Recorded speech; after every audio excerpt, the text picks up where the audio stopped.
The world is saved.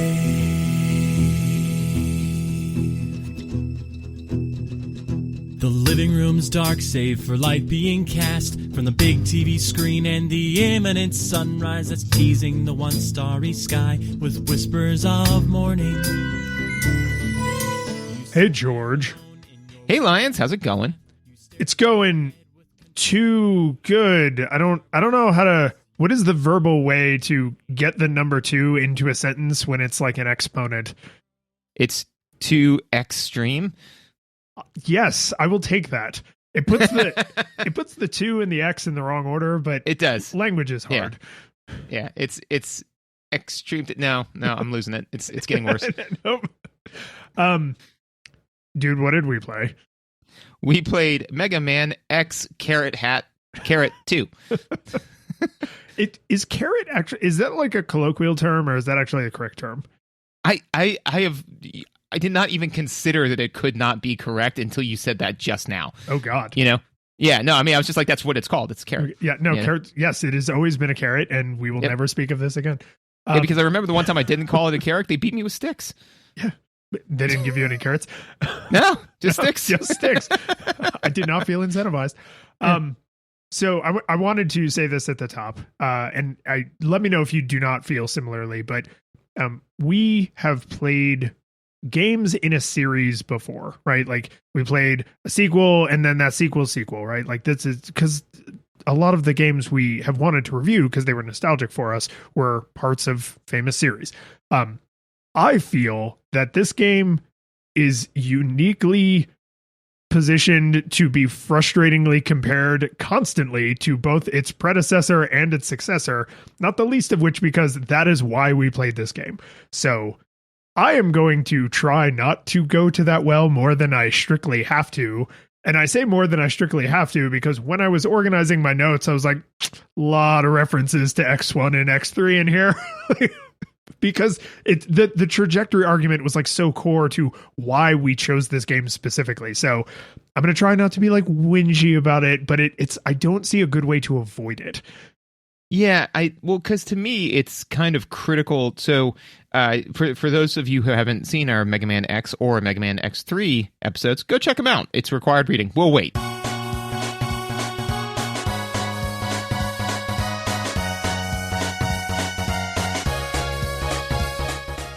Mega Man X is a beautiful classic, 100% held up, and Mega Man X3 is the hottest of garbage. I mean, just a true, like super fun site dumpster fire,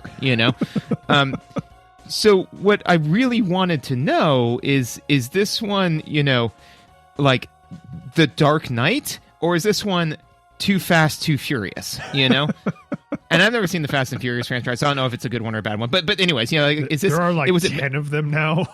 Yeah, but like, is it Mega Man X, and then, which is great, and then X2 reached precipitous heights, and then X3 was its fall from grace, like Icarus, or was X2 like it's a linear progression? Was there like Mega Man X, which is amazing, X2, which was worse, and then X3, which was horrifying?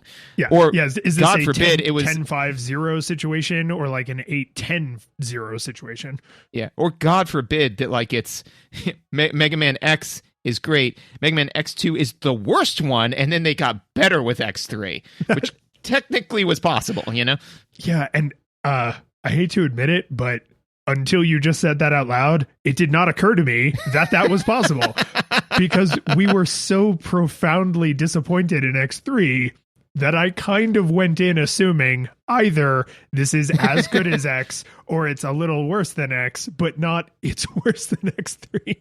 So I do think it's worth mentioning that you should go listen to those episodes because maybe we hated Mega Man X and thought Mega Man X3 was great. You don't know based on the conversation we just had. But let's do the quick, what is this game's deal? So this came out in 1994, which is like the release date is shockingly close to 1 year after Mega Man X came out, which, even if you don't know a ton about video game development, that probably gives you some idea about like say asset reuse, right? Because there's a limit to what you can do in a year, no matter how talented your team is. Still on the Super Nintendo, because 1, 2, and 3, Super Nintendo, 4, 5, and 6 were on the PS1, I think.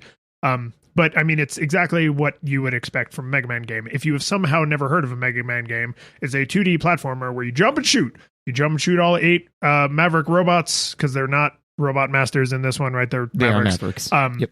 And so you jump and shoot them so that you can go jump and shoot their leaders.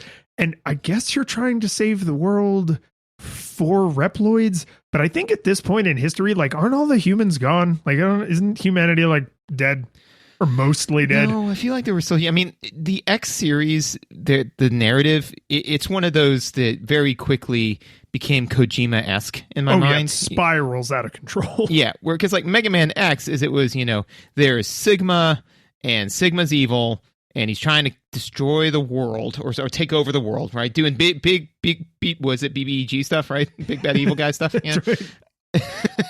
and you got to stop him. I'm like, I can get that. And then I remember at one point, I think it was the Death Battle dudes did a thing where they had to describe all the different ones, and so they just gave a quick history of Mega Man X. I was like, I didn't know any of this, especially considering the fact that Sigma was originally a good guy and X was evil, but then when he brought X back to life, they switched bodies. So Mega Man X that we know as X is actually Sigma in X's body, but since it's always been that way, that is just Mega Man X.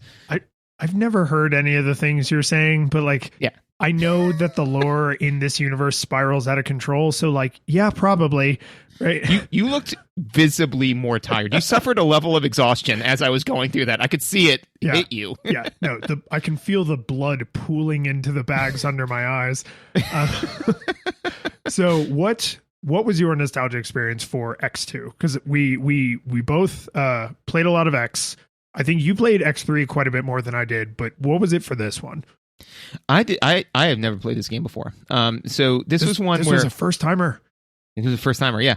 Because I owned Mega Man X, and I played that game into the ground, melted the cartridge, forwards and backwards. Loved that game. Still love that game. Still will go back and play it. We've done it for nostalgia goggles. There's no reason for me to go back and play that game now. And I still go back, and once in a while I'm like, I could go for some Mega Man X, So I say all that to say, played the mess out of that. I played Mega Man X3 a handful of times, but I think it was a friend of mine that had it, And again, for X3, the big thing was it's like, you can play a Zero. And I was like, shut up.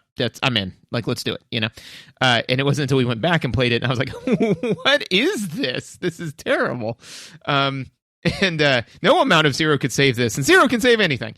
And then, so... I like the idea that, like, Zero saves the world, but he didn't save you. Like, yeah, he saved the world, but he could not save that game. And so I kind of at that point, once we played X3, I was like, I got as a scientist, I need to know this midpoint. I have to. Like, it can't be unknown. And so that's where I was at with it. What about you? So I actually thought that's where I was at with it, where I was like, maybe I didn't play this one. Because I mean, the engine, as we'll talk about, is like, it's the same engine, right? So if you're just looking at screenshots, like when we're getting ready to pick out a game, I was like, yeah, and then like slap it in my NES machine, and I was like, oh, I definitely played this one. It's just it like kind of got mushed together with like Mega Man X memories vaguely, because 1, 2, and 3 are all, if they're not literally the same engine, they're really close, right? So it's, if you just kind of shut your eyes and like picture the Blue Bomber, or even most of his upgrade armor kind of follows like a predictable pattern, right? So I did play this game. I think I even played this game a fair amount, because some of the music I was like, oh yeah, like I recognize this piece of music. So I was like, okay, this is good, because now I'm confident that I have prior experience, and I'm not comparing one of them on, I've never touched it, right? Because I try as much as I can to not walk that line. I know I didn't play this one nearly as much as I played X, like not even, I mean, in 2 orders of magnitude, like way off. Absolutely. So I would say, I so I may have actually played, when you're saying that, now I'm thinking about, like, I may have played some X2, but is Mega Man X is Goku and X2 and on is Vegeta, where it's like there's Goku, right? Like it's Goku, and then it's like, oh yeah, and there's some other Saiyans, I think, too, like I don't know. But I just, with all of the other Mega Mans, comparing to the Mega Man X's, I just feel like Saul saying, like, next time Mega Man X3, listen to your friends and wait for Goku. Harsh. Not unfair for X3 though. But we'll see. We'll see whether or not we'll see whether or not X2 is a Goku or a Vegeta. So shall we shill? We shall shill. So if you like what we're doing and you want to hear all of our Mega Man episodes, because we also played some Mega Man Classic, right? I think two of those so far. We played Mega Man Legends, Mega Man coming out the years. I mean, there's a lot of Mega Man games. Yeah. So, and eventually, I swear to God, one day we're going to play Mega Man Soccer, because I just really want to, even though I don't remember it that fondly. I just want to assess it with my games literacy now. But if you want to hear all of the Mega Man and other Mega Man episodes, make sure you subscribe to the show. I try to post on the website what we have played, of course, but also what is coming up, so you can play along if you want to. If you want to talk to us, there's a feedback form. You can also find both of us on Twitter, and I'm on Twitch. I stream most of the games we played, and I actually played the entirety of this on stream. So there is proof that I actually punched Sigma in his dumb face. Spoilers, Sigma comes back. Yeah, right. If you want to kind of go above and beyond, you can always leave us a rating and review, or my personal ask is just tell somebody, like, recommend it directly to an actual person, because word of mouth is way better than some rando on iTunes. And if you really want to go crazy, you can support us on Patreon. All patrons get the after show, no matter what level they support at.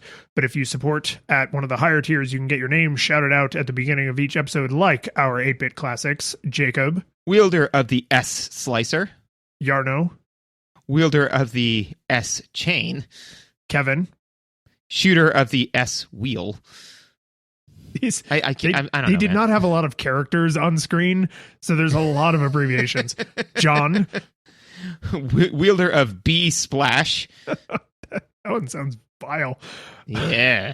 Jason, wielder of S Burner, and our 16-bit hero Michael, wielder of the S Shot. Ooh.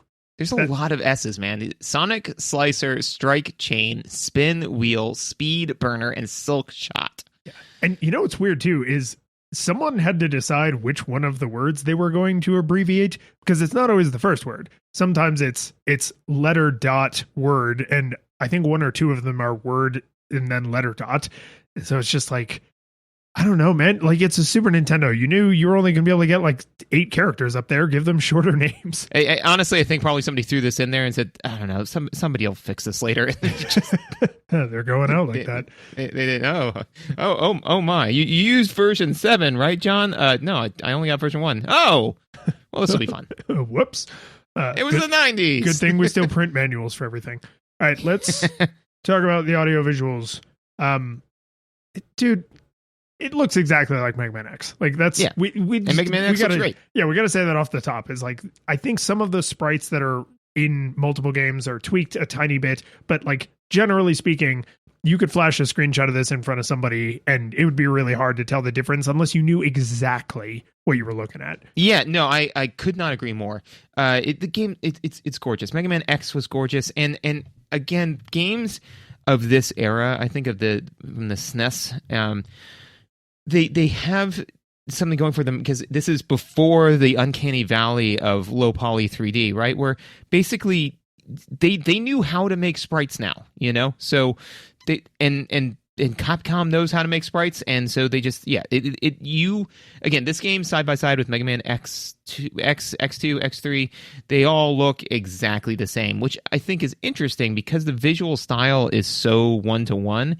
I think that actually then emphasizes some of the differences, So if you're comparing, Mega Man X to Mega Man Legends, you're going to say, oh, well, I mean, there's mechanics, there's this, there's all kinds of crazy differences. But for this one, you're like, well, what are the differences between X and X2? You're like, well, actually, they do this thing, which I think is really interesting. And it's like, well, it's not that big of a difference. No, but everything else is the same. So, it draws your attention to it, Well, and something that is, I think, maybe a first for games that we've reviewed, or at least I can't think of another example, is this is a thing that aged into wine from rotten grapes. Because I guarantee you, I would put money that when this game came out, that people said, oh, well, it looks just like Mega Man X, right? Because when you went from classic Mega Man to Mega Man X, that was Nintendo to Super Nintendo. It was a massive leap, and Capcom has incredible artists. And so the design of the characters, the design of the Mavericks, the design of the levels and everything is just absolutely more than the Super Nintendo could handle in some instances, right? Like Mega Man X has some crazy slowdown because they're trying to do like so much all at once, particularly in Armor Armadillo's stage. But in this one, they kind of ended up with essentially the same engine with maybe slightly tweaked graphics. And I guarantee you that at the time people were like, right? But now, who cares? Like, now it's just like, does the game look good or not? Even though it's an older game, I'm not judging it based on I have been anxiously waiting this sequel, right? And I think what is particularly weird about that to me is I just can't imagine another time that has happened, like in the course of us reviewing games. And then the last like weird note I will say on this is this game in universe is only slightly closer together than how long it actually took them to put it out. Like there's a year between releases of the game, and in the opening crawl it says that it's been 6 months. Yeah. I think that, so with all that being said, one of the things that I don't, and I'm bringing this up for discussion because I think I may be looking at it through nostalgia goggles, right? But I did not enjoy the boss design, like their visual design, as much as I thought Mega Man X's bosses were incredibly unique. More specifically, is I don't feel that that they didn't make as much sense, right? So, for example, and I'm trying not to talk exclusively about Mega Man X, right? But Mega Man X had like Armored Armadillo, right? Chill Penguin, that makes sense, right?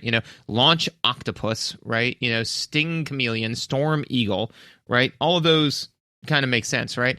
But this one had Crystal Snail and Magnus Centipede, and like just ones that didn't make as much sense to me. That they weren't. They still tried to go with the animal theme, but they used all the good ones. This is Gen 2 Pokemon, right? Where it's not, And so I don't know, like I didn't find the bosses as delightful. They weren't bad. Yeah, I actually had the same experience where I was like, these are all good looking, right? Like the artwork is great, right? The way they interact with their environment, like they've continued the trend of not everybody is in a square room. They've continued the trend of like people generally interact with either the walls, ceilings, floor, or if they're out in the open, like they'll, fly or jump or something. There's still a thematic connection, but it's asking you to suspend your disbelief more than Mega Man X asked you to do that. And appreciably for, the science we're trying to do, less than Mega Man X3 asked you to do it. So, yes. right. So like it's fine. Like they're not bad. It's the problem. A lot of the problems with this game are the company that it keeps, right? Right. So It's just like, oh man, Capcom just told this amazing story called Mega Man X. Have you guys heard about Mega Man X? And then Capcom came back a year later and was like, oh, Capcom just told a pretty good story called Mega Man X2. And it had like a cucumber and an ostrich man. I don't know. Yeah. But it was good. It was pretty good with the snail person. And and I mean, classic Mega Man had the same kind of problem because they had, everybody was something man, right? So eventually they kind of started to run out of words that were easily applicable to a robot master. Ran out of men's. They did essentially run out of men's, right? So And that's why I assume the X series, like that was a gift to the designers, right? Is to say, hey, they're going to be animal themed now. So like you can stop thinking of noun man or verb man, right? So like they were always going to run into the same problem, right? Because there's only so many animals. Right. And honestly, I thought about it at the time, and this is why I'm saying, like, I don't know. I don't know if I could, if I were to report this data, I would do so with like bigger error bars, right? More uncertainty, because I've got to say I am definitely biased in this source, but it does feel like Gen 2 Pokemon, where, if it's like, oh yeah, you play original Pokemon, there's Pikachu and Drowsy and all of these cool Pokemon, and it's like, and then there's the Gen 2 Pokemon, and it's like, oh, well, what are they? And they're like, I don't know, there's like a fire monkey, and like, well, that's not a dragon. A dragon made sense in this weird dogfighting simulator, and Squirtle, well, like it's like a water turtle and like a plant monster, like, obviously all of that makes sense, right? But fire monkey, that's silly, No, dude, I have long held that the later generations of Pokemon are just stripes and corners. They're just they ran out of things that made sense, and you knew they had completely given up when one of the Pokemon is a literal pile of garbage. Like, oh yeah, not a figurative pile of garbage. It is literally a pile of garbage, and I can't remember its name, but it's probably something like Trash Heap. And then it evolves into Dump Store, and then it reaches its ultimate form of Landfill, but it's PHIL. I don't know. This is an incredibly difficult problem. I will say, you actually were not that far off. Yes. What are they? I don't know if it has an intermediate form, but it looks like its first form is Trubbish, and its final form is Garbodor. Sorry, Garb odor. Oh, yeah. All right. So yeah. Anyway, this is all a long-winded way of saying, like, having to come up with 8 Mavericks every single Mega Man X game was always going to be an incredible challenge, especially because even though the Mavericks are appreciably different from the Robot Masters, they weren't going to try and just recycle those things because people would call them out on that, right? And they would get dinged for that in reviews. The fact that they all still have really delightful, polished, slick-looking artwork, and they all move differently, and they all behave in ways that feel like they kind of fit, right? Like the snail, like, goes into his shell, right? Flame Stag, or whatever his name is, like, does these kind of big, like, powerful leaps, like he's like jumping off his hind legs. So it's like there's still a lot of really great character design in here, but you can feel that trend line forming. Yep. Yeah, exactly. And then the last thing I'll say purely on the visual note is I felt that, and do you have anything else for visuals? Because this is kind of a good flow in the gameplay. I do want to talk about the audio a little bit, but it's not super deep. Yeah. Well, why don't you talk about audio, and then I'll do my last visual note. The music is still excellent. And yes, I was actually...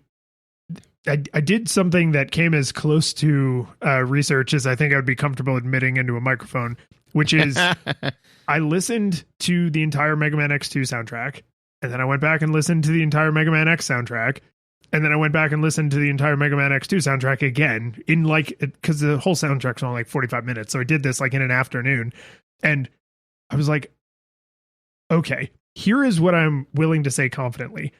As compositions, these are equally good. The compositions in Mega Man X2 are equally good, and they are equally well arranged to anything in Mega Man X. But I prefer Mega Man X a lot, right? It's not. That's all subjective. That's all subjective, right? I think it's literally even the same composer. I'm pretty sure like the entire Classic and X series of Mega Man games all have the same composer, which is kind of amazing. Because that's a lot of music for one person to write, but there is not a drop in quality. There's barely even a difference in kind. Like you could believe if you played the entire Mega Man X soundtrack and then the entire X2 soundtrack, you could believe that someone played one side of a record and then flipped it over and played the other side of a record, because that's kind of what's happening, right? Right. This is thematically a continuation. This is programmatically a continuation. This is for the business. This was a direct continuation. It's narratively a direct continuation. And because they had the same composer, it literally feels like music from the same universe, because it is, right? So like I very, very much prefer the music from X over X2. But if someone said, "Oh yeah, I really like the music in X2 more," I would just be like, "Totally get it." Like, not my opinion, but I have no reason to like fight that person over their opinion. Yeah. Well, and also too, I think that there's something to be said about, I am glad that this was not Legend of Zelda 2, where they said, because a lot of times people are like, oh, well, this is just the same as last game, but they're just repolished and all this sort of stuff. Like this, you know what it is? This nowadays, this would be a DLC, Oh yeah, like there's 8 new Mavericks. Exactly, right? Like 8 new Mavericks, but it's the same. Everything else is the same. So it's like, no, look, now I downloaded. It's like when you downloaded the vampire package in Skyrim. It's like, oh, look, there's a whole new quest and new cities and new people, but it's Skyrim. You're gonna play more Skyrim. So I feel that for my last note on visual is that there seems to be, in my opinion, less visual warnings or telegraphs in this one. Not so much with enemies. I particularly noticed it with pits or things that auto kill you. So there's a number of different areas where. So one of the things that Mega Man Classic and Mega Man X did really, really well is letting you kind of know. You can practice the game to get good to the point where you can just play it in your sleep, right? But you could theoretically, if you were just had a high enough games literacy, kind of one-shot it, right? Because everything tells you what it's going to do. So if you're paying close attention, and then you're like, oh, now there's other things happening, and now these two things are interacting together, so on and so forth. There were a number of times that I died where I was like, that did not visually telegraph to me well enough. And again, we have a podcast about this, right? So I'm like, if I don't feel I saw this coming, then I don't, and especially because it's pits and crushing deaths, that's a death. So, it's not like, oh, I got tagged, well, I'll do better next time. It was, oh, I just lost a life, particularly where I felt it was the most egregious was in Crystal Snails stage, where those giant crystal things come screaming at you, like the they crush you horribly. Yeah, exactly. There was one of them where it I think it's the last one of those where it interacted with the level in a way that I just did not anticipate, and I was like, here's where I'm going to hide. Oh no, it hit me, and it just bam, dead. And I was like, I didn't like that. The one that actively irritated me was in Magna Centipede's level. Yeah. Which was the one that brought me to the controller into the TV moment, right? Where I was like, this is dumb and frustrating. And because I was playing with my son for most of it, Teddy at one point said, Dada, I gotta, and I said, I know what I have to do. I'm sorry. Thank you for your input, Teddy. It's just like, I was like, I gotta calm down. I'm going back to like 13-year-old George. I'm getting real snippy, real hot in here. Yeah, but there were so many of those little blocks that crush you to death in that stage. Each one got me the first time because there's one where there's the first one that happens and there's the second one. Then on the third one, the block literally comes out from the side of the screen, which it had never done before, and I didn't have my X-Buster charged because this is one that you could blow up, right? And so it just came at me. I was like, oh, okay. And then I just got crushed to death. So after getting through that slog, I then, there's then the next area where stuff's falling from the ceiling and trying to hit you. And I didn't really figure out how to manage that well. And then you fight immediately after that a boss that seems to have almost infinite hit points, right? And then after all of that, you get to finally fight Magna whatever, and then you have to learn all of his patterns and his telegraphs, and I was like, this is too much, man. So the visual note there that leads clearly into gameplay is I didn't feel that they did as good of a job telegraphing, visually when things were going to kill you or how they interacted with the world. Well, and I think this kind of ties with one of the notes I had, which is all of the levels feel shorter but harder, right? Mm-hmm. Like there's just a lot of things that are spikes, right? It's they may not be spikes, but they function like spikes. Or you might say things that are pits, right? Here's a thing that when I touch it, or think about it, or talk to another person about it the next day, Mega Man will die, right? And that is fine, I guess, but I don't think of Mega Man games as having a lot of things that are one-hit kills, right? Because like classic Mega Man had lots of pits, right? Mostly the thing that killed you instantly was pits, and then in like the back half of classic Mega Man, there were fewer pits, but there were a lot more spikes. And spikes are different than pits because you could put spikes on the wall and you could put spikes on the ceiling, right? So you can have all of these things that function like pits did in Mega Man 1 and Mega Man 2, but actually they're all over the goddamn place. And then in Mega Man X, they have the same kind of thing, but now in X2, they're just adding in not just one kind of block that drops from the ceiling. There's multiple kind of drops. There's blocks that just appear out of nowhere. There's, things that slide in from the side of the screen. There's things that pop up from the bottom, and all of these things have the same one-hit kill function, which is like if you did like a ROM hack and you sprite swapped everything that can one-hit kill you with spikes, you'd just be like, wow.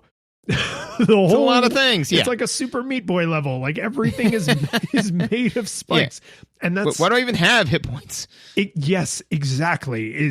It seems like they did make this change consciously, right? Because all of these things are thematic, like they're thematic spikes. What kind of one-hit kill thing will exist in this boss's level? Well, there's these magnetic blocks that are flying around, and so he's going to have those version of the spikes, and there's crushing death. And then Crystal Snail has like the giant crystal things that break free and slide down and instantly crush you to death.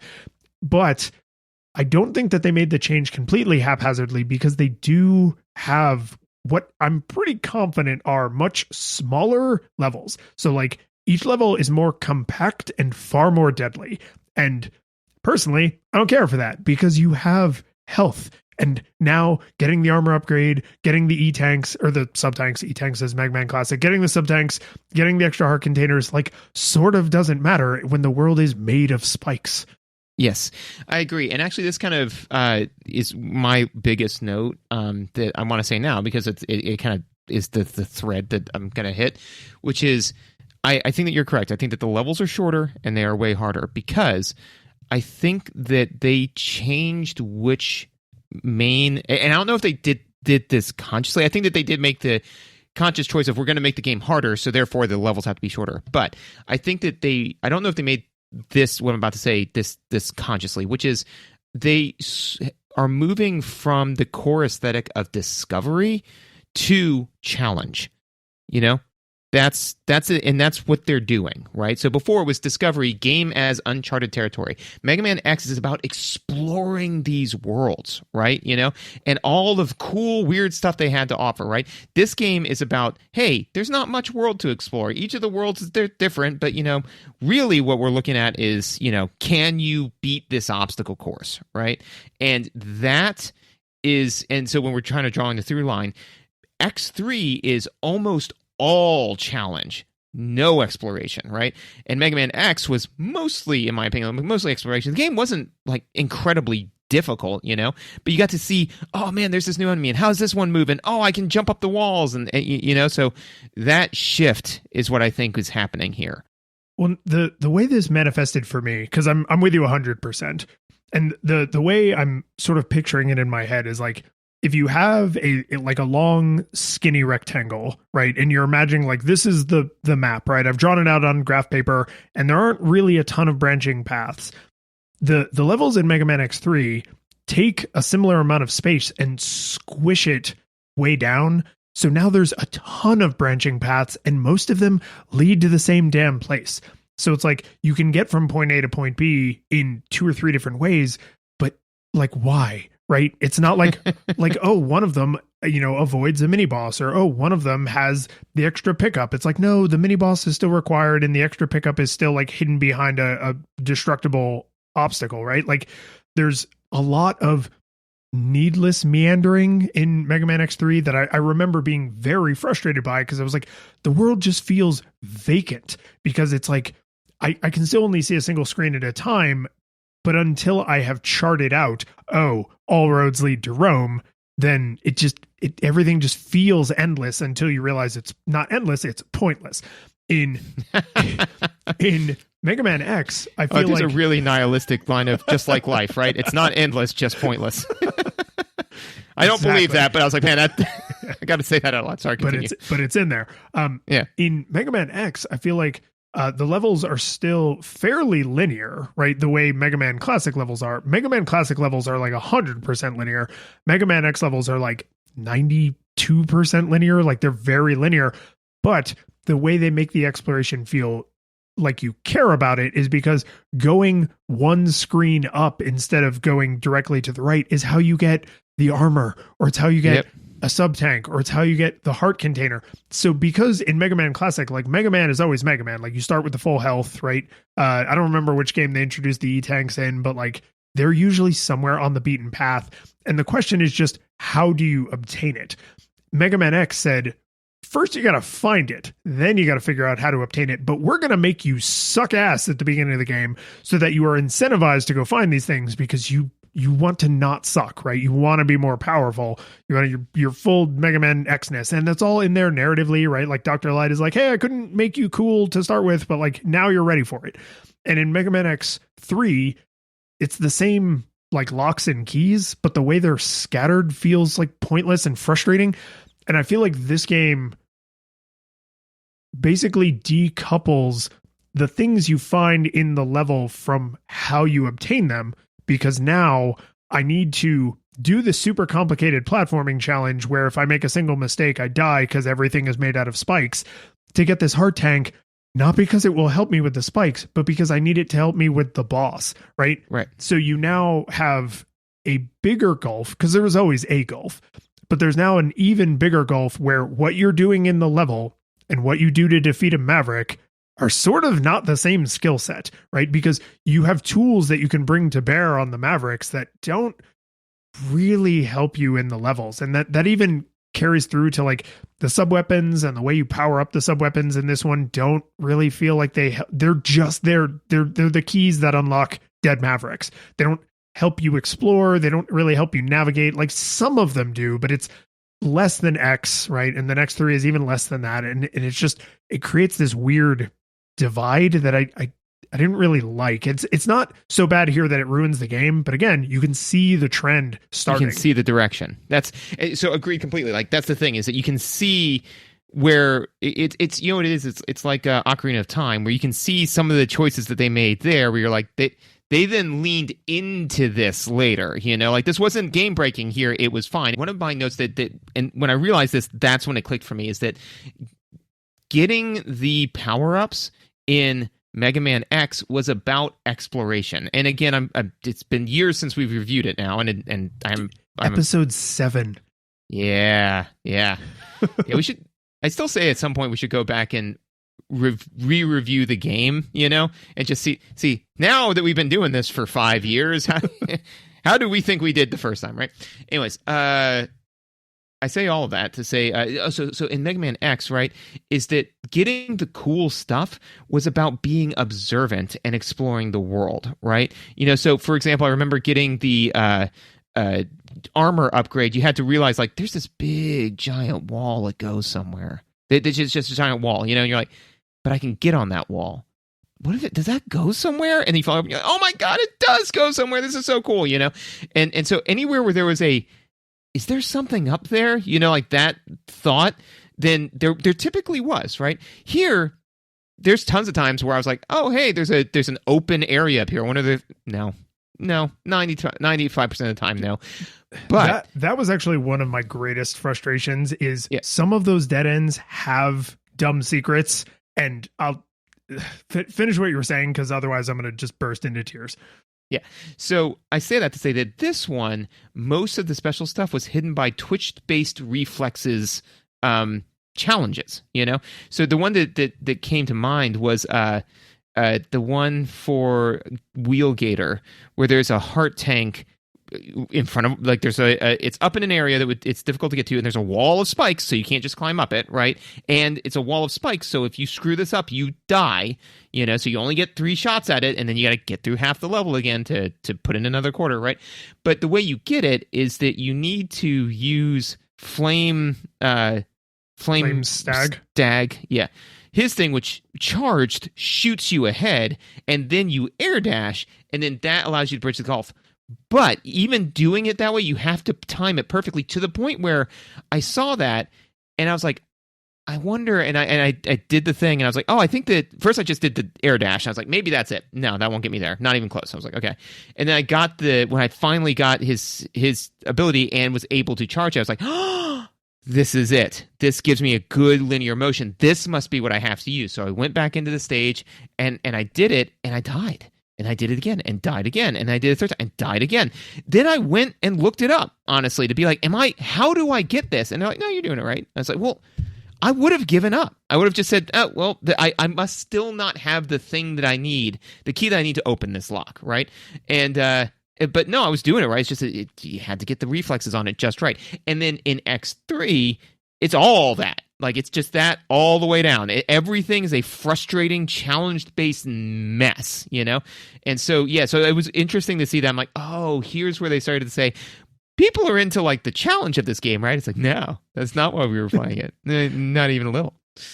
Well, and I do think there is, because puzzle design is really hard, right? And getting the right things to make your brain give you the happy chemical is hard, right? This is why a lot of people who do what we do, unfortunately, then eventually are like, I could make a video game, and they can't. They're dumb. We're dumb, right? But like, to misquote, was it Strom Thurmond? Like, I recognize a good Mega Man game when I see it. Like, I couldn't make one, but I do recognize it when I see it. So like in Mega Man Classic, like almost, because it's all single screens, right? Until like the 3rd or 4th game, at least, right? Before they had like any decent smooth scrolling long segments, right? So it's all like little single screen puzzles. Like, oh, I'm down here. I need to get over there. How do I do that? Right? Oh, there's blocks that like come in and out on a rhythm. So I need to like, but it's not just forward. Like sometimes I have to go back and then forward. Right. And it's that. But when you fail, you just usually failed. And it wasn't until like the very end of the game where failure meant like instant death. Right. So failure was the punishment for failure, not losing a man's, right? Just like failure was the punishment for failure. And yeah, you might get hurt and eventually you would die. But I felt like it wasn't until a little later when they started pushing like a lot more, do this over a pit or do this over spikes, right? And then in Mega Man X, they kind of dialed it back again because there were like new interesting things like dashing and wall sliding, right? So everything didn't have to be friggin' instant death. And then here they were like, okay, we're going to like dial up the challenge in the only way we know how, which is more instant death. And the specific example you chose of I need to jump, dash, like I need to either dash jump or jump and then air dash and then use the fully charged like Flame Stag fire dash thing. There are too many of those. There are way too many. Yep. There are too many. Mega Man can jump 10 units of distance and this thing is 9.9 units of distance away. Like I need a tiny bit more wiggle room in my platforming to enjoy this kind of, because to me, that is not what this game is about. This game is not Celeste. It's not Super Meat Boy. It's not precision platforming. It's Mega Man.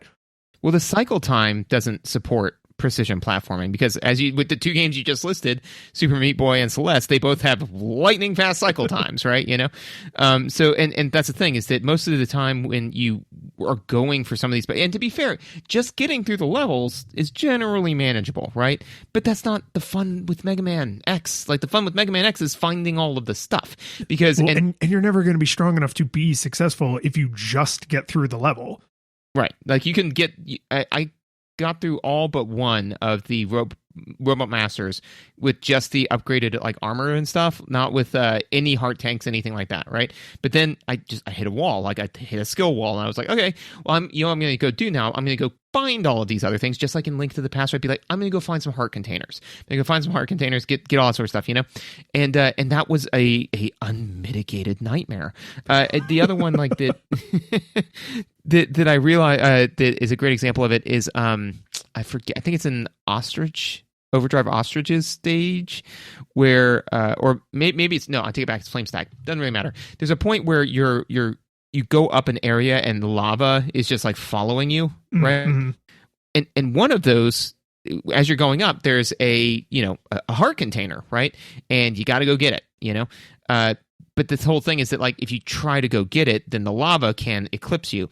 I had to do that about 10, 15 times before I could get the lightning fast precision in order to do it. And I remember thinking, like, I played Mega Man X when I was 11, 10, no way would I have had the reflexes needed to do something like this. And I know that because I handed it to Teddy and he couldn't even begin to attempt it. I'm like, there's no way my son can play this game. He can play Mega Man X, but he can't play this. This isn't fun for him, And I know because a lot of times I'd hand him the controller and he'd get 30 seconds into a level and be like, Dad, I need you to do this for me. I can't. I'm like, this is heartbreaking, because I want him to enjoy these games, but he can't enjoy this one as much because it just ramps up the difficulty so hard, as opposed to, again, like one of the ones I remember in Mega Man X that I always loved is do you remember the heart container in, I think it was a heart container, it might have been a sub-tank, but in Storm Eagle stage, you remember how you got that one?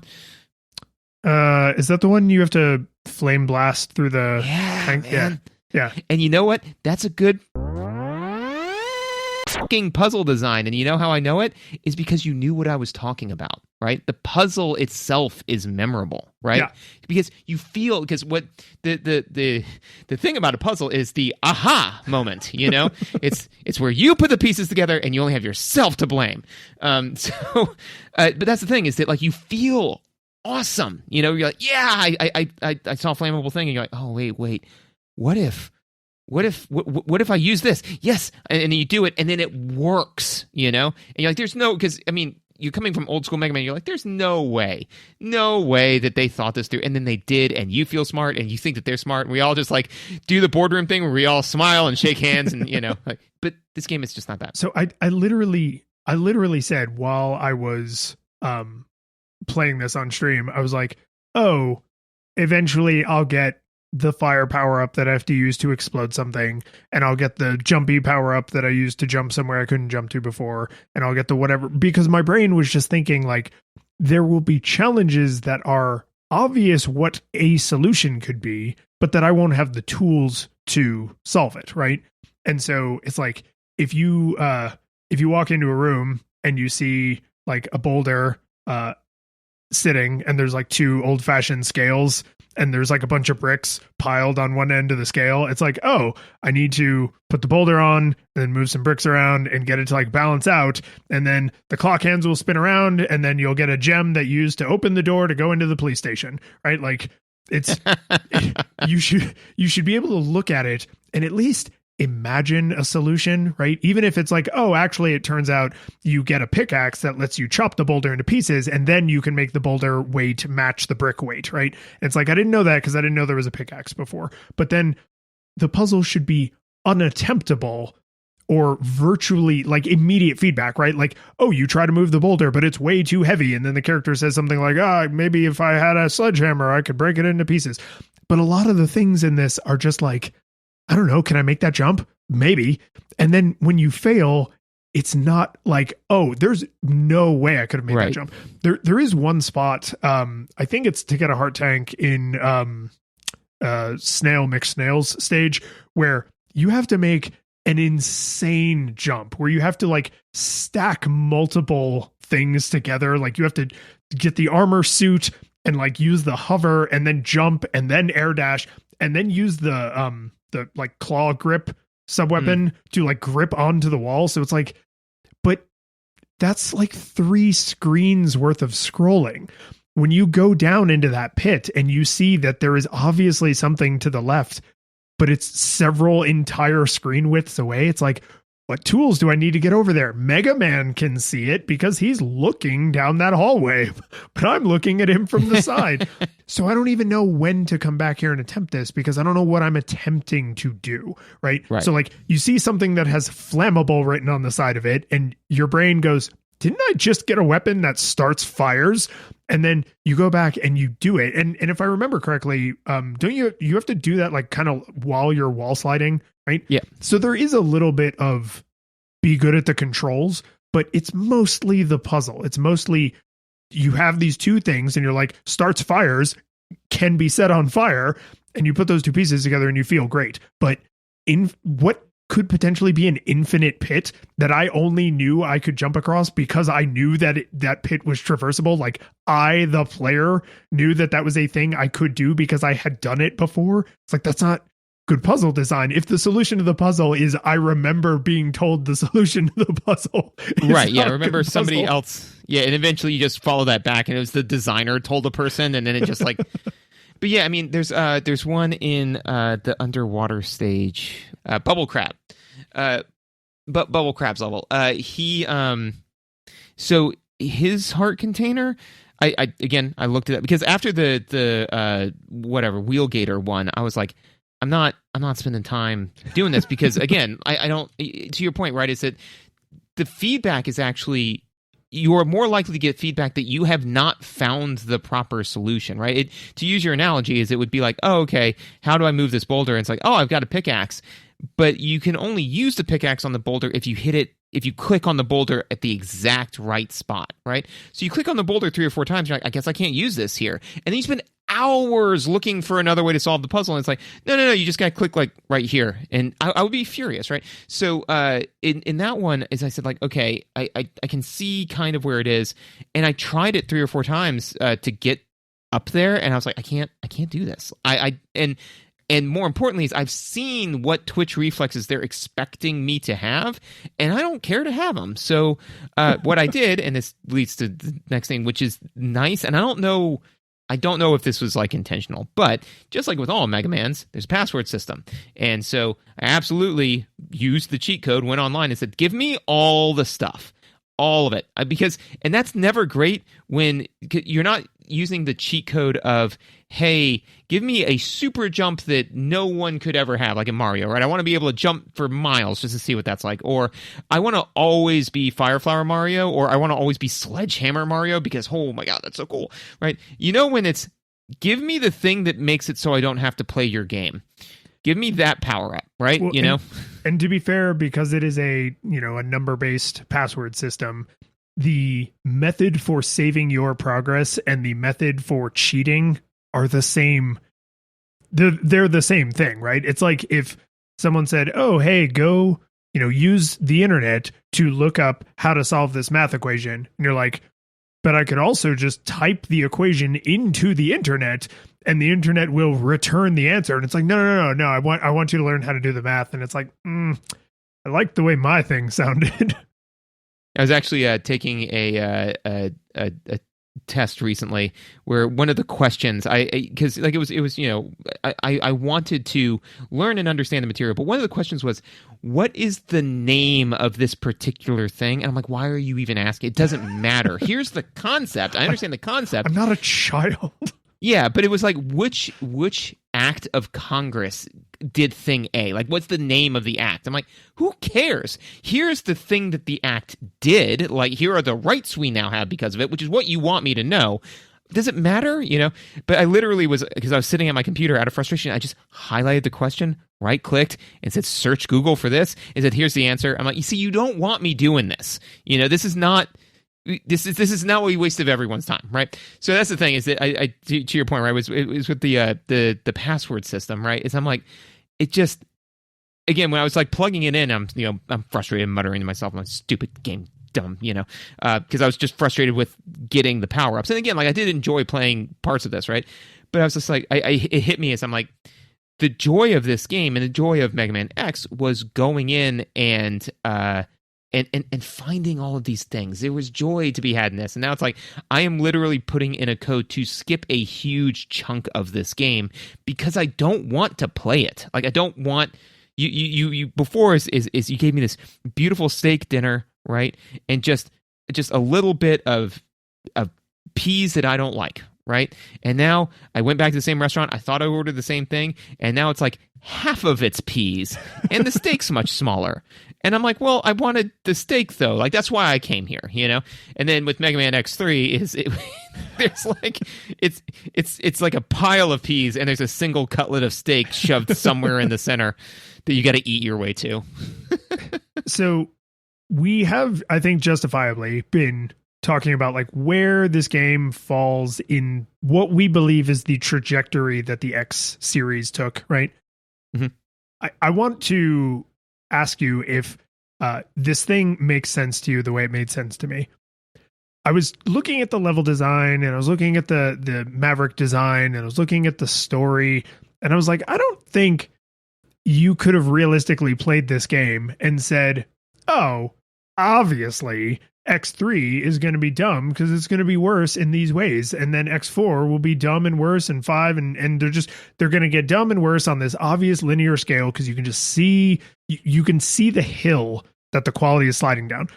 The thing that I think you actually could potentially have picked up on as being problematic, even as early as X2, is the way they give you upgrades is the most obvious example of power creep I think you could imagine, right?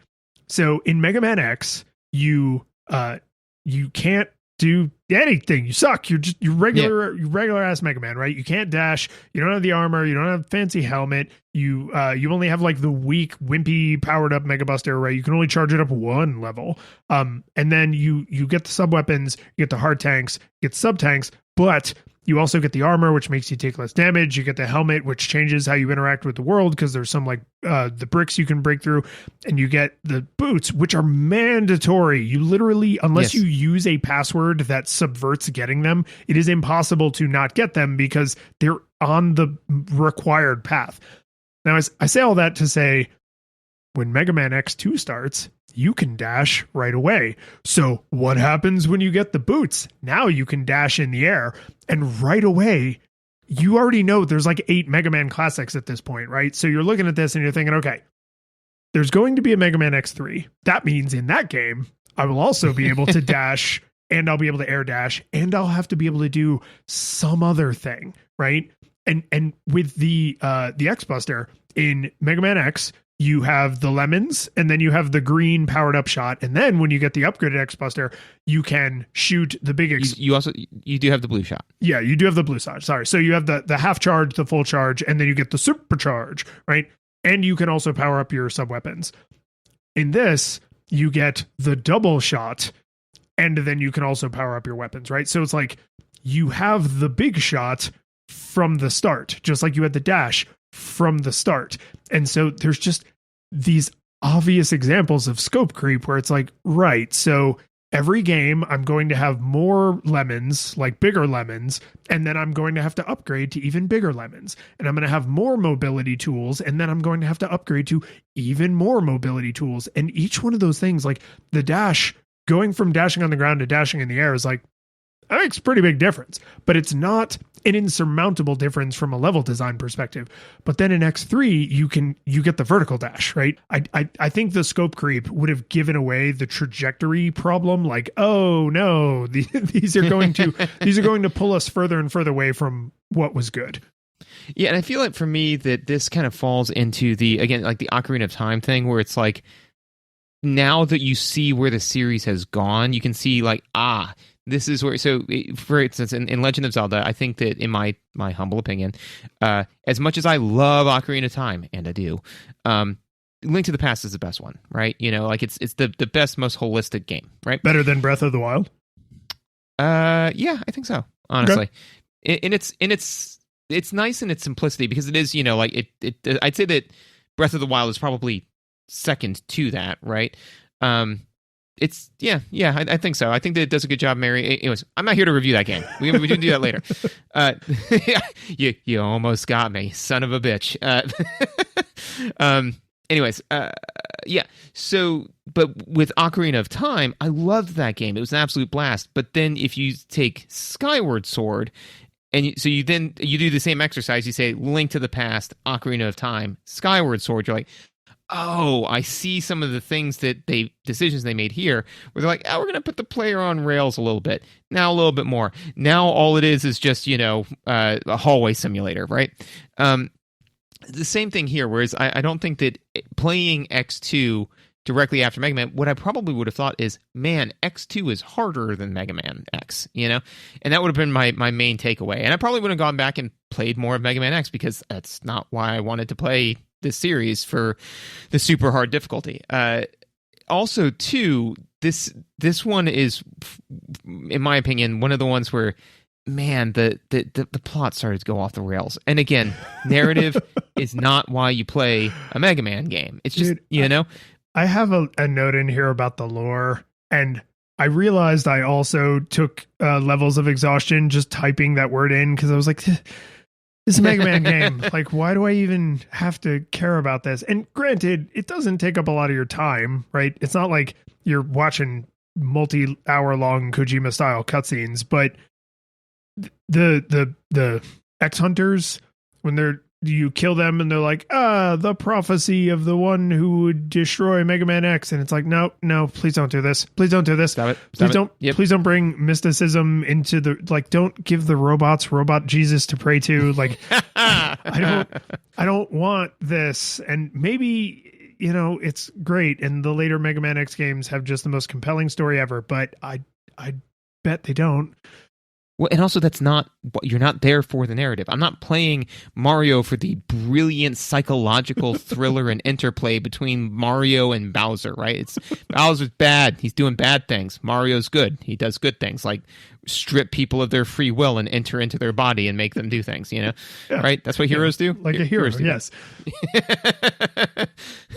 Why did you punch me? I was surrendering. I saw my opportunity and took it, because that's what heroes do. But yeah, so again, that narrative isn't why I'm at this shop, right? So yeah, when it was just like, it's been 6 months since the last thing, I was like, oh, okay, cool. And then maybe I missed it because I did start hammering through it, but I'm like, where's Zero, man? Where's my dude? He's dead.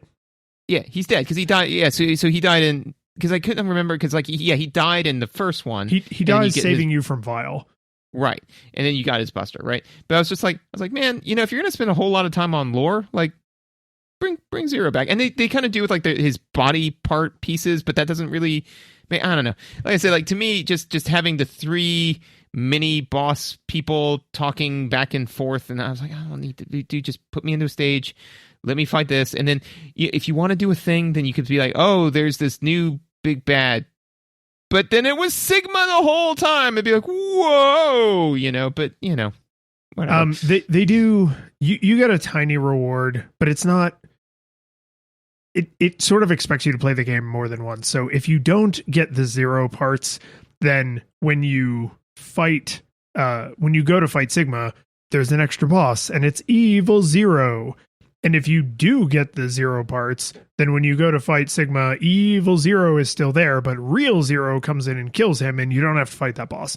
And it's kind of like, it is nice, right? Like, it's kind of a nice callback to like, oh, in X, he comes in and saves you, but then you end up saving him, and now he's like, but now you're a team, right? Now it's not strangers doing each other favors. Like, now you're a team, right? And so but somehow there is too much lore, but also not enough to explain like why that moment is meaningful. Like, they just sort of trust that it. And that's, I don't have a great way to explain this, so I'm not going to go on about it, but this game presumes you played Mega Man X, right? Mega Man 2, like Mega Man Classic, in no way presumes that you've played Mega Man 1. 3 does not presume you played 2, and on and on and on. Like, they obviously have a consistent theming, and they are actually narratively tied together, but the designers don't assume. They pretty much are like, any entry could be your entry into the series. Any one of them could be your favorite one, even though they are actually direct sequels to each other.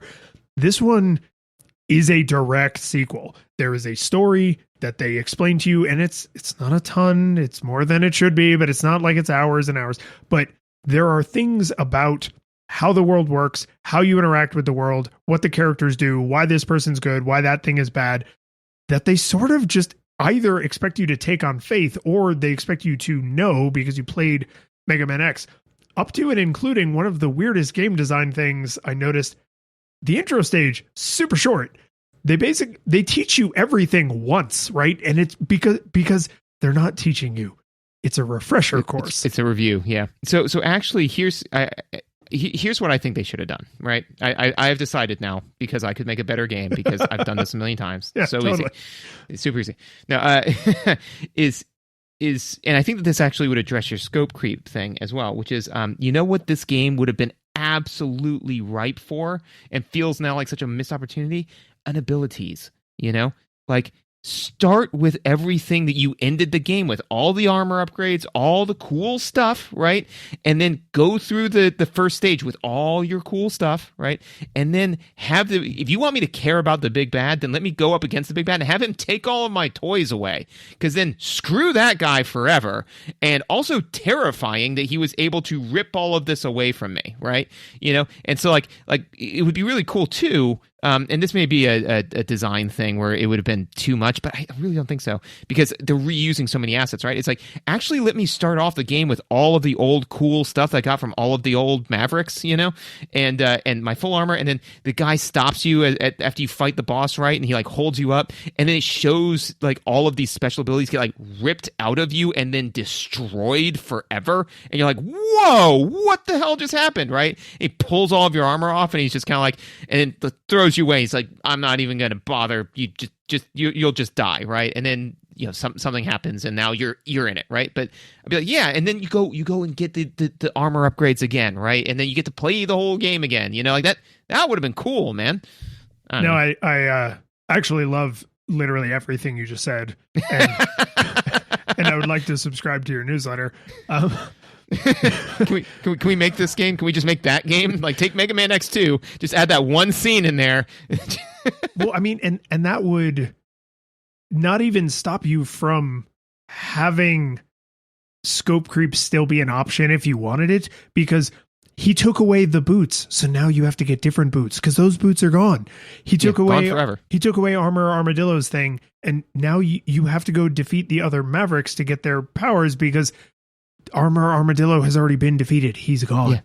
Yeah, you took his power source and you used it for yourself, and now that power source has been taken from you and destroyed. Yeah. This would be a way to make you feel like the game was a direct continuation for the character, whereas really this feels like a direct continuation for the player. We expect you, the player, played Mega Man X and were good enough to beat it, and that's why you're here, because this one's going to be harder and in some ways make less, like, feel a little bit less cohesive. So hopefully you're along for the whole ride, because if this is your entry into the series, it is a far less welcoming entry into the series than Mega Man X was. So that's like, I mean, it is a sequel, and it never occurred to me before we started this experiment, like, oh, these games are sequels in like the literal sense. Like, if you started with the two towers, you would be like, who are these people? What is happening? Why do those two old men hate each other so much?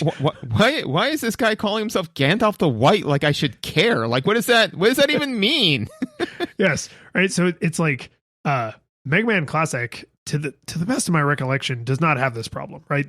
Correct. The sequels are sequels in concept, right? This is a sequel literally, and that makes things like scope creep, I think, almost more likely to happen, because you have to keep this kind of continuous, well, Mega Man X could already do that, so now he's got to be able to do that plus, and now he's got to be able to do that plus and plus, right? And you just end up with trying to make it feel cohesive actually leads to this more disjointed, like, kind of feeling that is worse. Yeah, no, absolutely. I think that this is 100% designed by Accretion. I remember at some point somebody saying, talking about Pokemon, I'm like, oh yeah, I liked Pokemon back in the day. What talk to me about Pokemon.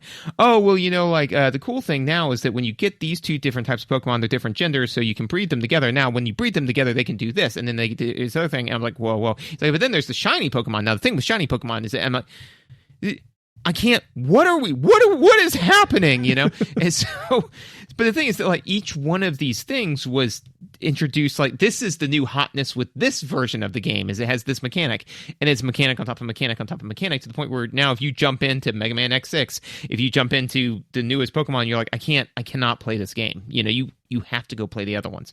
And the same thing with this one is they're like, why would you start with Mega Man X2? It's like, I don't know, man. It was the game that I had, you know, like it released this time, and it would be, and I think that you can do that, right? Where you have to, like Mass Effect, right? But even Mass Effect's a great example, right? You're supposed to play Mass Effect 1, Mass Effect 2, Mass Effect 3. You know what I did? I started with Mass Effect 2. I have never played Mass Effect 1. I played 2 and 3, right? The game was cohesive enough that I was able to pick it up. And to be fair, I knew I was coming in watching the sequel, right? So I was like, this is going to take a little bit more legwork on my end to understand what's going on. I was like, oh, Shepard. They're like, Shepard, thank God you're alive again. I'm like, apparently I died in the last one. Cool, man. It's like, this corporation brought you back to life, and now you've got to go do this because of this big bad thing. Remember them? And they did enough refreshing for me that I'm like, I think I know what's going on. I got the Cliff Notes, you know. In this one, it's the same problem, but it's mechanics, not narrative, right? So they're like, yeah, man, so you know, you still know how to dash, right? You know how to chain your dash, like dash and then jump, so you can jump really far. You know how to do all that, right? Because you're gonna need to, because now there's an air dash, right? And you remember how to charge, right? The charge your buster, you got that? All right, cool, because now you can double charge it, so you can charge and then charge again, and then you have 2 different busters, and it makes this really high-pitched annoying sounds to remind you that you still have it, which I don't really care for, right? It's like, and remember your armor upgrade? Remember how it halved all the damage and how that was really hot? Well, now it gives you a dumb ability that you're never, ever, ever going to use, because the only threat to you, so now when you take damage, it powers up this thing where you can destroy everything on the screen, but you're never going to use it because nothing on the screen is a threat to you. The threats are the auto death spikes, right? You know, there is one end game boss that, using that, it's called like Galaxy Crush or something. Yeah. Sounds good. That agrees with my existing biases. Using that ability is critical to making that boss not an absolute nightmare. And this is actually one of the other things that I've been waffling on, so I'm going to mention it. Is just the game has some serious like end game shenanigans. It's like, oh, hey, it's the end game. The bosses are going to be like kind of way more annoying than the Mavericks were, right? And the more I thought about it, the more I was like, this is actually just sort of a Mega Man staple. Like, a lot of the end bosses in even Mega Man X has that insane spider boss that if you don't have the Hadouken, it's incredibly annoying. You know what I'm talking about? He like climbs up and down the bamboo looking like metal poles. Like, that boss is hot garbage, man. I hate that boss. But like, you know, it's like the boss spider. Yep. Sure. Is that literally what it's called? That is literally what it's called. Yeah, actually, just so I could refresh myself on the visuals, I loaded a site called spritersresource.com. It just has all of the sprites. Yeah. You know? Dude, so that same guy or group or whoever runs that, they also run one called Sound Resource, and that is where I source the sounds that I use to censor the F-bomb you dropped earlier. Like, oh, excellent. Yeah, those people have saved me from having to do a lot of monotonous audio recording. But yeah, no, so when you said that, I was like, oh yeah, and literally it just says boss spider. It's like, well, I mean, does what it says on the tin, right? Wait, so you're telling me this is like a spider, but it's going to be a boss in the game? What's it called? You know what it was? It's like, just write down boss spider. We'll come up with something better later. Yeah. We just need a label, because when Jim comes in to review all the screens, if he doesn't see labels on them, he gets very frustrated. You know, like just call him Poochie, but you know, something more proactive. So is everybody okay with Poochie? Yeah, no, that sounds good. I do want to say this one other positive thing, and then I think I'm starting to kind of circle on the same general problems, but this game continues the trend of when you interact with a boss using the correct weapon, you get incredibly clear feedback. It does so much more damage, and they actually react in a way that is unique to taking damage from the correct weapon, which honestly I think is something Mega Man X got right in a way Mega Man Classic never did, right? Because the Mega Man Classic Robot Masters, like, they hop around, they do whatever, but they when they take damage, they just take damage. And if you use the correct weapon, they take more damage.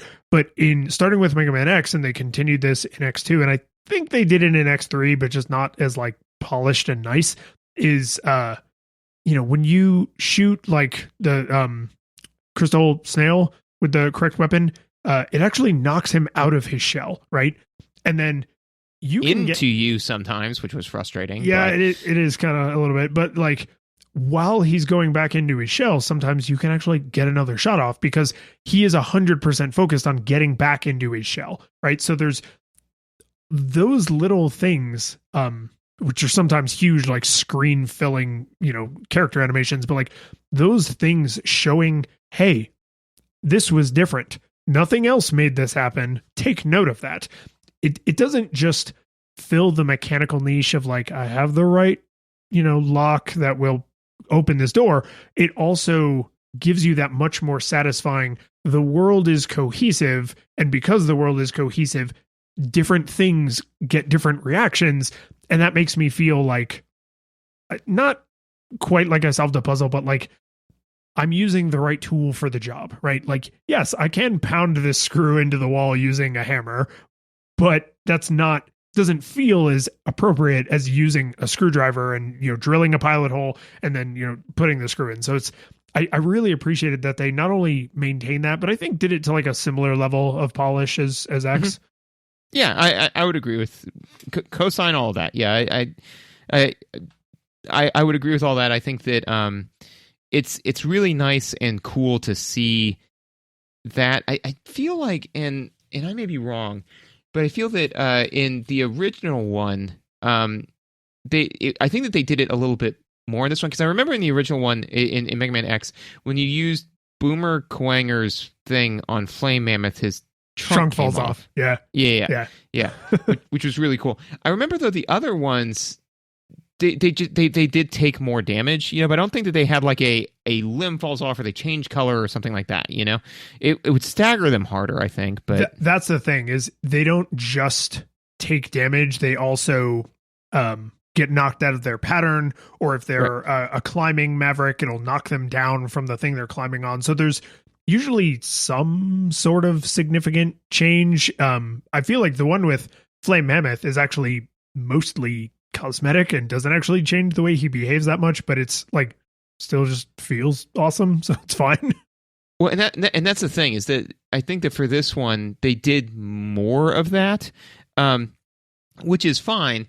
But to me, that type of stuff is more like the lightsaber effect, where it's like you want to hit that thing where lightsabers are cool because so the thing with Flame Mammoth, I remember that because, oh my God, I used a special weapon and it did this wild thing.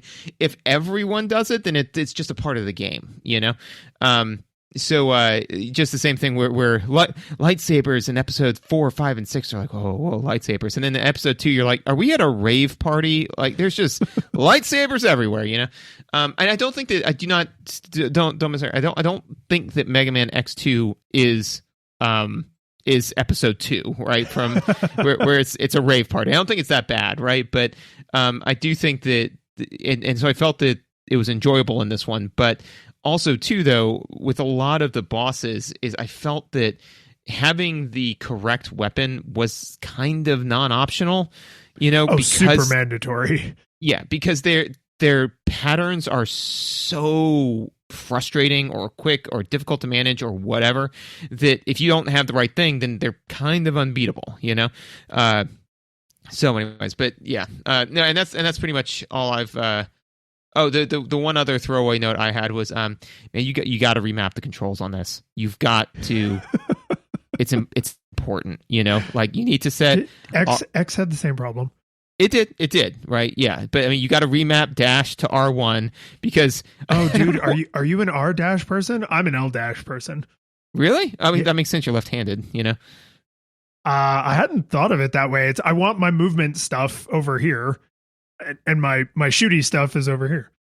I mean, and that makes sense. But yeah, to me, it's since I'm right hand dominant, it's just easier for me to operate a right hand trigger. And also, I think that actually in my mind, it's that like L1 is aim, L2 or R1 is execute, so aim, fire, know. Yeah. If I was playing this on a 2 shoulder button controller, because I think you played this on your PS5. I did, as part of like the X Classic Collection or whatever. Yes, which is why I know that 1, 2, and 3 were all on the SNES, and then they upgraded because I only have 1, 2, and 3. Right. Yeah, I would be curious. Like, would it work to put map fire to like R2, or would that just be like insane? I didn't do that. I mapped it to R1. Yeah, I think that. Yeah, I don't know. I think that because especially on the PS5 controller, R1 is more of a button, and R2 is more of a trigger, yes, which especially is with, a convention they stole from the Xbox. Oh, well, hey, even a blind squirrel. But take that, people who play Xbox. Anyways, but yeah, so yes, Mega Man X absolutely had the same problem. This is a Mega Man X problem, right? But I just don't know why they're like, all right, man, we've got these shoulder buttons. Well, what do people need the shoulder buttons for? Well, obviously they need that to very quickly, rapidly scroll through their sub items, as opposed to, because that's not a legitimate decision that you can like pause the screen and take time to make. No, they need that. What about the dash function? Make them weirdly curl their finger around on the controller, and hammer it that way. It's like, oh, that seems unintuitive, So yeah, I just remap the controls. You got to do it. And you can double tap a direction. Could you do that in X? I believe so. Okay, I don't remember for sure because I hate that.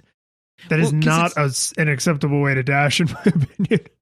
No, it's not, because the thing is that like especially in this game with the split second timing, like it does take additional time to input 2 inputs instead of inputting 1 input, because you have to input, stop inputting, and then input again. Like that takes way more time than literally there's a 3-step process, or you could just do step 1, like obviously the 3-step process takes longer, Well, and I just realized, saying that out loud, in my mind, I think double tapping a direction is running and dashing is a button press, right? Because if I am going to double tap forward, I want to continue at that faster speed until I'm done running.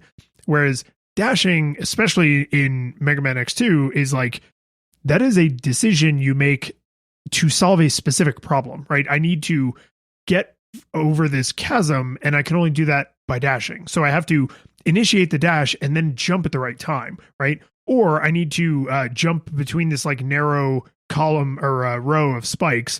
And so I can't jump because that would be an arc. So I need to jump straight up in the air and then use the air dash forward, right? So it's like that's a button press. Like use this tool, right? Is a single button press. Whereas like if I double tap a direction, it's because I now want my character like running continuously in that direction.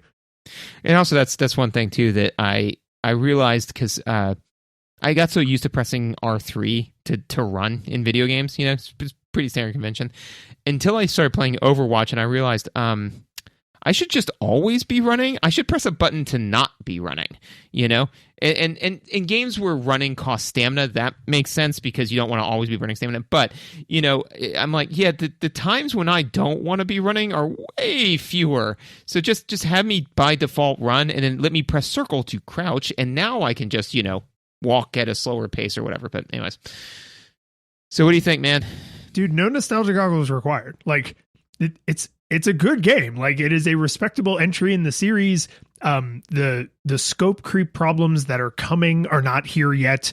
The crushing difficulty that some of the later games, where it's just like everything is made out of spikes, everything is a one-hit kill, it's not here yet. The sprawling level design that feels like kind of pointless, that is antithetical to good exploration, and like the satisfying of like, oh, I looked around this corner and I found a thing, but I looked around that corner and I didn't find a thing. So I'm going to always check around corners because I might find another thing. Like that's still done to us. Like the slot machine pays out often enough that it still feels compelling to do. The only thing that makes this game sad to have played is it confirmed our fear that it's like Mega Man X is the best Mega Man X. X2 is great, but not as good. X3 is worse in ways that you can see that trend forming. And I guarantee you, if we went and played 4, 5, and 6, they probably have their own set of problems because by then the technology was different. So they were able to ruin it in different ways. But I bet you would start to see that continued quality trend line go down. So is this game good and worth playing? Yes, absolutely. Is it incredibly bittersweet to play it knowing it's not only worse than Mega Man X, but it's the last good one? If somebody told me they even preferred it, I'd be like, oh, I don't know. Like, I don't like the way they kind of spike the difficulty in these annoying ways. But I could at least entertain it. To me, I'm going to go nostalgia monocle. And here's why. So it's really right on the fence of no nostalgia goggles or nostalgia monocle, right? Like if somebody said to me like this game either needs to go into the playable bin or the trash it forever bin, and your vote's the deciding vote, I'd be like, no, hang on to it, man. It's worth a play, right? But that being said, is that the reason why I kind of I'm leaning onto nostalgia monocle is one, because that makes the line graph even more perfect, because it's no nostalgia goggles, nostalgia monocle, and full nostalgia goggles, and I just can't leave that alone, right? No, so that's legit. If we're all being honest, that's probably the real reason. But I'm going to see if I can come up with some better words to make it not sound that way. Is that I think that the problem is that almost certainly if you're playing this game, you probably have played Mega Man X, and you can't help but to compare the two, right? You know, so you would pick this up and be like, oh yeah, you know, and also too is if you played Mega Man X2 as a kid, right? You probably do have some nostalgia goggles for it, right? So you know you're probably thinking of it, and what you think you're thinking of Mega Man X2, but you're really thinking of Mega Man X. So you're going to go back and play this, and you'll be like, this isn't as good as I remember, because you're remembering Mega Man X. You know, it's not too good, it's not too bad, it's just X2. The curtain falls, the music plays, the credits roll, then it all fades to black, and you're left by yourself. The fanfare is gone, there's no player 2 there by your side to share victories won. But as you slowly progress down the hall to your bed, a few great events leak back into your head from the time that you spent traversing the land, battling evil, fighting the darkness, just sword in hand. Your memories creep in with the edge of a smile. You realize again what you lost for a while. You're gonna think back much less on how you saved the day.